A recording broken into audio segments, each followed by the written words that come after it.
everyone. Thank you for joining us on another captivating episode of the Women with Wings podcast series. This initiative, brought to you by Thai Bangalore, is dedicated to celebrating, sharing, and nurturing the entrepreneurial journeys of Thai women entrepreneurs. The Women with Wings podcast stands as a unique endeavor, unlocking boundless potential, embracing risk, and daring to reach audacious goals. Stay tuned for inspiring stories and invaluable insights from remarkable women making waves in the entrepreneurial realm. Welcome to today's podcast with Sumana Iyengar, a passionate tech entrepreneur and co-founder of Goaevega, specializing in cutting-edge product engineering and digital solutions. Sumana's journey, inspired by her father's resilience in overcoming business challenges, led to transforming Goaevega from a startup into a debt-free and profitable organization. In a decade, Goaevega has built several custom product solutions across various domains, leading to over $100 million in product revenue and earning recognition as a great place to work by the Great Place to Work Institute. Sumana, a dynamic speaker, recently shared insights from her entrepreneurial journey at the G20 Digital Summit as well. So welcome to you, Sumana. And we're very curious to know that how did you overcome the challenges when transitioning from a two-bedroom apartment startup to creating a debt-free and profitable organization? Hey, thank you, Dhruti, and thank you, Thai, for this opportunity. I would love to share my journey. Me and my founders, we started this company in the year 2014. Obviously, we were small and we quit our jobs and then started this. And you can imagine that you have very less funds to play around. So we were bootstrapped. So we just wanted to keep our operational costs low, and we started in this two-bedroom apartment. And the very first challenge is when you start, you want to start a company because you want to solve a meaningful problem, right? We just didn't want to start a company just to make money, or my neighbors or my friends are starting and they are entrepreneurs, so I also want to become an entrepreneur. It was not like a competition. So we felt there is a meaningful problem to solve in the industry where we were working, and so we started this company. When we were working in the large MNC, we saw that most of the MNCs today, they work with large enterprise customers where they provide technology, solutions, and experts to them. And we saw a gap that for small and medium-sized business and startups, they also equally need technology partners with whom they can work with and leverage the benefits. So we thought we could play that part very well. And we were also in a small medium business. We thought it will be the right fit for us to chase that market. And so we started working with small medium business and startups in the US market and India market, where we were able to reach out to our known contacts and connects. I had absolutely no background on sales. I come from an engineering and a delivery background. So I had to really learn sales on job. I had to learn marketing on job. I had to learn HR on job. I had to learn accounting on job. Like everything, so many skills you have to learn. Plus all the regulatory, being a private limited company, you have so much of regulatory compliance and stuff like that you need to learn. So obviously my first choice was to outsource all the accounting to an accounting firm, because what I feel is we should always leverage our ecosystem that we are surrounded with. They say, right, you cut a pumpkin and you share the pie with everyone. So we leverage that ecosystem. We outsource the accounting part of it, but the rest of it, I try to do it on our own, where, starting from now, the biggest challenge was, you set up a company, you are getting some offers and projects, but how will you accomplish that? You have to hire people, right? Yeah. Hiring was one of the biggest challenge that I faced in the beginning, because when you are a startup, nobody wants to join you, right? Because they feel, I'm not blaming anybody here. I'm just saying they feel insecure. Everyone wants to join a secure job, wants to get a secure job, wants to join a company where the salary is paid on time and all those things, right? It's a fair ask. And so for us, we had to really showcase that, hey, you know what? You joined Goaevega, you're just not working only on cutting edge technology, but your job is safe, you're going to get paid on time.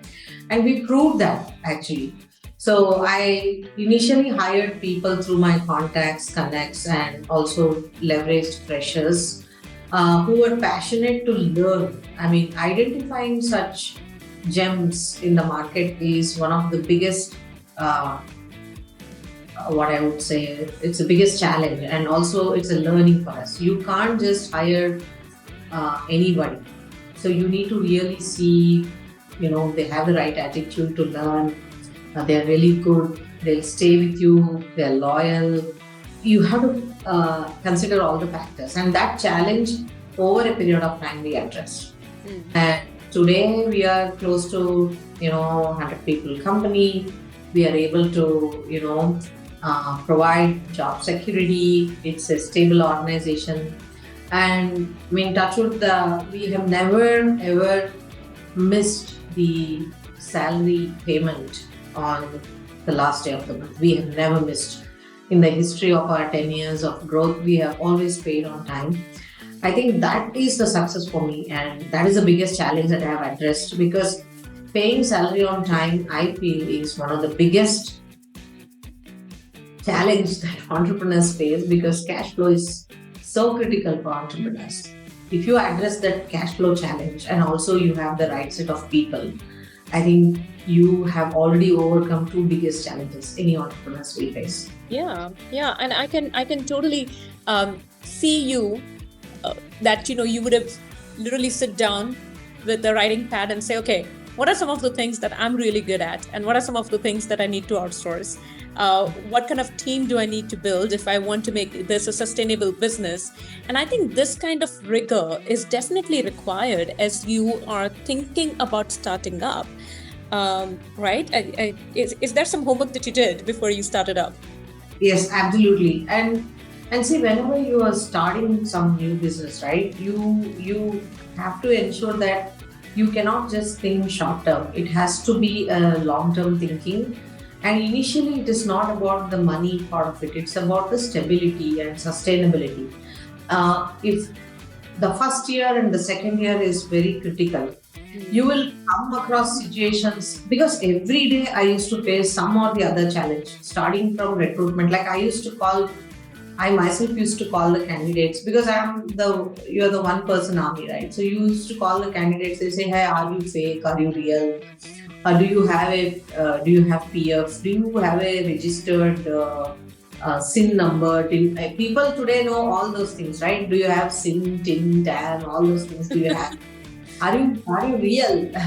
So then we had my CTO. He put up a website with the pictures so that people can see that this is a real office, and even our customers can see, right? Because they should not think it's some other, some shop, right? It's a proper company.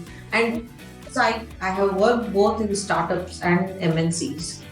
The way I wanted to build a company was to give the best of both the worlds. Mm-hmm. I didn't want to create another MNC or another startup. I wanted to blend both the cultures and give best of both the worlds, so that people can never complain. Oh, they should not feel, oh, I'm in an only startup company, or they should not feel I'm in kind of an MNC culture company. They get both the worlds, right?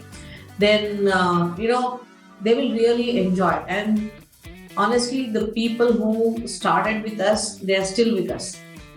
Wow. They have been along with us more than 9 years and been very loyal, and they're doing amazing. And because they directly work with us, the kind of knowledge today they have really is, for example, you take developers, they are at the level of architects, even though they are less number of years of experience, because the kind of interaction that they would have with a CTO, COO, both are very techies, the kind of knowledge they gain, and um these will add a lot of value into their career, right? Because when you are starting your career, or when you are, 2, 3 years of experience, you need to work or be surrounded by good leads or good people around you so that you can learn a lot from them. And also, you should have that passion to learn. That's most important. Assuming that you have that passion to learn and you are surrounded by good folks, you really will upskill and reskill yourself very fast, and you'll be able to handle any kind of technical challenges and situations. So we are able to provide that environment to our people. Absolutely, and I think that is critical. In terms of adding the value both ways. I loved how previously you also mentioned that you wanted to be a partner to your client, right? And you wanted to provide the best of both worlds, and you've clearly done that for your team as well, because you said it. They've been with you, a few of them, right from the start, and that goes to say something in terms of the value that you add in both realms. So specifically speaking, what kind of value have you added to your customers' businesses? Yeah. So see, we have been working with various customer across domain and across industries. I mean, across industries and various technology. Some of the customers, I may not take their names, but see, for some customers, we were able to, improve their operational efficiency because we did a lot of automation work for them. And for some, we ensured that the availability of the platform itself is, say, whatever the product or the platform that we built for them, it was 99.99% availability. And also, when we took that, when we started working with that customer, the revenue was, say, $1 million to $2 million. But now today it is 20 times more. Yeah. That is just because of our technology expertise and the digital transformation that we really worked over a period of time with this customer. The customer is able to generate revenue by 20 times more, which is a biggest success for us, because through technology and digital transformation that we applied, their revenue, just multiplied by 20 times. And what more you need? Because if your customer, and those customers are still with us, we have very high customer retention rate. That is because you are able to add these kind of value. And for some customers, because we improved a lot of user experience, and because of which they were able to increase the number of users to their B2B and B2C segments. Right. Because what happens here is, today you are in a technology world. If your user experience is not great, today's generation of people will not stick with the app or the application that you have built for long. They will just, oh, this is so complex, this I can't use. They'll just exit. But if you are able to provide great experience, user experience or customer experience, then this customer will stick with you. So, and we also have, helped some customers in terms of helping them to increase their end user customer engagement. And because their customer engagement with their end users, we help them increase that, they were able to, have a better conversion. Yeah. And the same way we have done kind of like smart inventory, and we try to leverage new cutting edge skills and technology like data science and AI. Because today, being a technology organization or a technology partner, you can't become obsolete. You have to keep upgrading your skills. And that's what we do for our employees also. We have heavily invested in our employees in terms of reskilling and upskilling. And we really want to ensure that we are able to, make them learn multiple skills, not just one skill. Yep. So they are ready to, we are able to leverage them in multiple engagements. For example, if there is an engagement that we have completed and it is on one skill, and then there is a new engagement that is coming, which is on a different skill, and you get to know the pipeline, right? You already are aware, okay, this is the pipeline, my sales pipeline, I have these skills. Then we are able to reskill these people. So immediately I'm able to position them into the new engagement. This continuous engagement with your learning and development team. So I have an L&D team with whom we work with, and understanding what is the demand in the market, understanding your pipeline. All this have to collaborate together and invest in your team and resources. And obviously, people will stick with you, right? You're not just saying that, okay, it's not just always about salary for the employees, it's also about the kind of work you give, the kind of environment, and also the skills that you help them learn. All this collate, to add value to customers and to your team. Yeah. And again, the three-pronged approach that you have, right? That Goaevega will grow only when the team grows, when they feel like they are staying ahead of the curve. And Right. like Goaevega as a company and its team, right? You are serving your clients beautifully, which keeps them ahead of the curve in their particular industry. So there is a beautiful partnership that's going on, and that and I'm not patronizing here, but that just goes to show the kind of leader that you are as well, because clearly you've thought it through. And I think your experience before starting Goaevega has maybe a role to play over here as well, right? Where you said that, okay, these are the things that I want to do. And I know that this doesn't work out, but I know this really does. So I'm going to replicate my successes and leave behind some of the testing times that I've seen before. Absolutely. See, I have worked in startups and I have worked in MNCs. And like honestly speaking, in some startups and in some MNC, I was not getting all these privileges that I'm able to give to my people today or to my customers today in terms of services. Because it's not your own company there, right? You are driven by, it is driven by somebody else, and they may not have thought through few things. And I have seen those gaps. And even as a manager, I have worked under some managers in the past where I was able to see, okay, when I become a manager, I will not do this. So I have learned myself some of those success and failures, and some I will definitely implement the same thing in my company as well. So our learnings have definitely, which we learned in the past, has been leveraged here. But at the same time, there are always new learnings that you get to know, like you see what other companies are trying to do, or you interact with people. And I have some mentors for myself. So when I talk to my mentors, they also guide me. They also say that because you will never know everything, you have to work with mentors. You find mentors who can be your role models, or you find those people. You have to put effort to talk to them and network with them and understand from them, and then implement what is best for your customers and for your people. Yeah.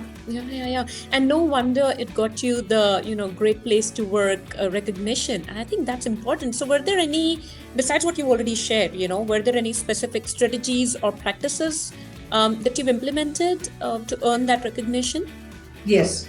So one is, yes, the training and development program that we do for our people on a regular basis, because for every employee we have defined the training plan. And maybe we are able to do so today because we have followed some process and practices, and we are also small, right? We are not very big. But even if we grow bigger, the same practices and process will apply there because we are already following it. So for every employee or for every person in the organization, we have some skill learning path. That itself is one of the biggest things. Plus, I do town hall every month. Like you bring in everyone together, you share what kind of wins we had, what are the success stories, and I also invite guest speakers every month from different industries. They don't have to be from IT industry, and they come and share their inspirational stories and thoughts, and they tell, okay, this is what I did to become this. When you it's not always reading about autobiography or listening, right? But when you when you see the speakers talking or sharing the journey from different industries, you will start appreciating that it's not IT, the whole world, right? There is so many other industries that we need to appreciate around us and know them. So that is one of the things that I have done. And also, our HR runs the survey, employee engagement survey. We have the best policies and best practices. There's a lot of one-on-ones that happens with our managers to continuously understand if they're having any concerns or issues. Formal and informal one-on-ones, both where you capture,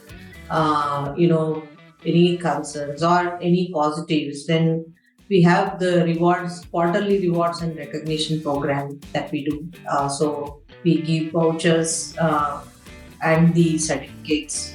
All these we do, and every year we take a team for an outing, a bigger outing we do. Like last Feb, we took the entire team to Phuket. So we gave that first international experience to everyone, where we did not differentiate like a performer or an underperformer, because that was one of our dream as three founders. We wanted to give that experience to every single person in the company, where our 75 people in the flight was filled with 75 people of Goaevega. And I will tell you honestly, we had to ensure that everyone has the passport. Many did not have passports. Many did not have proper Aadhaar card, where a lot of corrections and paperwork was supposed to be done. And for many, they had never traveled. And for many, they did not even know, they had never traveled in the flight. So what a great thing was that we were able to give that first-hand experience to our people. Yeah. Because it is very, for me, it is very, what you can say, a kind of a success, because it is not always, I always say this, it's not always about counting profits as an organization. It's also about counting memories, right? You have to give that experience. You can count memories when you give that experience to your people. Yeah. I want to be not just known for, okay, I made this much revenue in the company. At the same time, wherever we go, you have to leave the legacy behind as a good person, as a good CEO who was able to lead the company where the people were happy. So if you have happy people, your customers are happy too, and you will be able to give them that first-hand experience. They will always remember you. Yeah. And it's not also for them to remember you that you're doing all this. It's about give that experience to them. And I'm telling you, after that trip, I could see a lot of people who were so much of introvert became extrovert, and some of them were able to, we could see the change. We could see people trying to explore more, and people went on other multiple trips on their own because they found it very exciting. So that's a kind of story behind this great place to work. That's amazing, because what you've just highlighted is, people don't, this is an old saying, right? People don't remember what you did for them, but they will always remember how you made them feel. And I think through creating these experiences and the memories that you've had, you've not treated your people as a resource, but as beings who have emotions, who care, who want these experiences and sometimes just don't know how to go about it, right? And that flight experience, just a small thing only. Sure. So I remember one of my team member was like, so she is from a very remote village from the north or from the south. I forgot the region, but she was really not aware how to open the restroom door in the flight. Yeah. So I was luckily close to the close to the restroom, and I was able to just get up and go, because she was not even knowing that she should ask the air hostess to, help her out. And I could see that, and I went and I was there outside so that she's able to come out, and I showed her how to close, open, and see, these are very small things. And And I remember some of them didn't know that they have to check in the baggage or collect the baggage back. It's a very, very small things. And when you uh, try to help them out with these small things, they will feel good because it's not making fun about them, right? It's about teaching them how you can do this, and you have to be humble as you grow. You have to go humble, and if you're humble, you will be able to identify these things and help people out in wherever it's applicable, not just in the flight, wherever while you're working, or should never be allowed. Absolutely. And humility goes a long way, because just took me back to my memory where I was traveling for the first time in a flight. I didn't know how to wear the seat belt. It felt like a clumsy device. I'm like, why would they create something that is so difficult? And I was going with a group of friends and I was worried they're going to judge me. But one of them very sweetly just taught me how to do it and made me do it a couple of times. I think that is important. Those little experiences that you have, I think they deepen the bonds that we create at work. And I think that is really, really critical. Um, so, Sumana, along with having a finger on the pulse of your team, you also have a pulse of the startup industry. Given your most recent experience at the G20 Summit, it'll be great if you can just highlight maybe a key takeaway or an advice that you would have with aspiring entrepreneurs and maybe some established entrepreneurs as well. It could be something that you already shared during the G20 Digital Summit as well. Yeah, I have to recollect what I shared. I think one of the most important thing is innovation is the most important thing as an entrepreneur. You have to uh, invest in innovation, which means that you should constantly be thinking about pick an industry and try to see what kind of problems are there in that industry, and try to innovate some ideas or custom solutions or some products around that industry, and pitch that to the relevant people. So you have to constantly think and innovate, because innovation is the key for you to differentiate yourself from others. That is the most important thing. And second thing is, nobody can take away your knowledge. So knowledge is so powerful, because even though we talk about gender diversity and everything, and by the way, Goaevega for best place to work, just remember, we are also 40-60 gender diversified organization with lot of women leaders in the management role. So identify opportunity. Always invest in reskilling and upskilling your people, because that is very much critical for the success of your organization. Simple example I'm telling. So we want our team to be trained we have an engagement, and for which we want all our team members to be experts in Excel, Microsoft Excel. Yeah. Even though the work is cutting edge, but there is one part of it where there's a lot of work on Excel. And even though everyone knows basic Excel, you still do not have that much of expertise. So we're investing in Excel training. Right. Excel training for the entire team. And these kind of small investment. And for example, we had one customer where it was all about options and trading, stock options and trading. Not everyone will be familiar with these kind of things, right? So we invested in buying a book for every single employee of that team, so that they go through that book and understand the terms and terminologies that will be used during the requirement discussion, during implementation. When you do these small investment as an organization, you will be able to deliver better value to your team and to your customer. Right. So all I'm saying is, you should be very sensitive to your customers' needs, sensitive to your team's requirement as a founder, and provide them those tools and accessories that is required for them.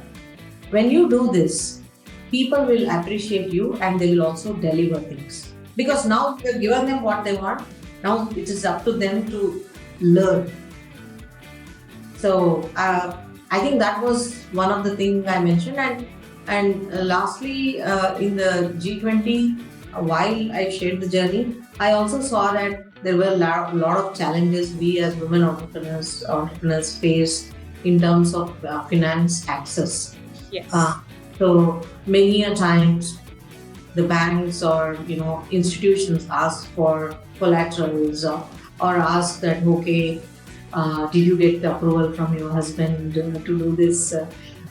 Why should I take approval? I don't want my husband to be involved here because this is different. This is business and that is on the personal side, right? So many women entrepreneurs face lot of back and forth visits to the institutions to get a secured finance.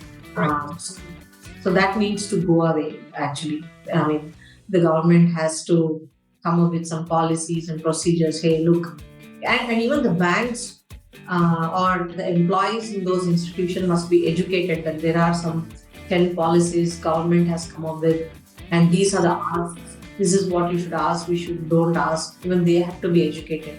Education is key here for all of us. So never shy away and look for mentors and constantly innovate and educate, reskill and upskill your employees. All these are my advice. And never do business for just money. Oh, yeah.